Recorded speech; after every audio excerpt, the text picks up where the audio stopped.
7 जानेवारीला कर्जतच्या पोलीस ग्राउंडवर ऐतिहासिक सभेच्या रूपाने होणार आहे।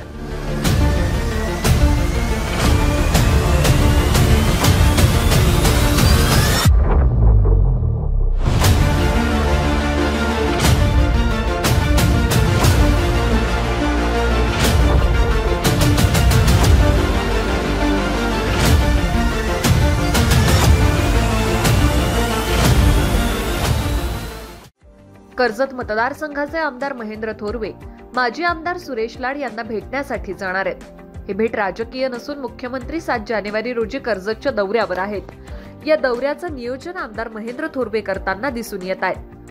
तसंच कार्यक्रमाची पत्रिका देण्यासाठी आमदार महेंद्र थोरवे सुरेश लाड यांच्या निवासस्थानी जाणार असल्याची माहिती सूत्रांनी दिली आहे। तसंच महेंद्र थोरवे कर्जतमधील अनेक नामांकित व्यक्तींना कार्यक्रम पत्रिका देण्यासाठी जाणार आहेत। याच्यामध्ये मित्रपक्ष असलेल्या भाजप आणि आठवले गट या नेत्यांना सुद्धा महेंद्र थोरवे पत्रिका देण्यासाठी जाणार असल्याची माहिती सूत्रांनी दिली आहे। विकासनामा, कर्जत।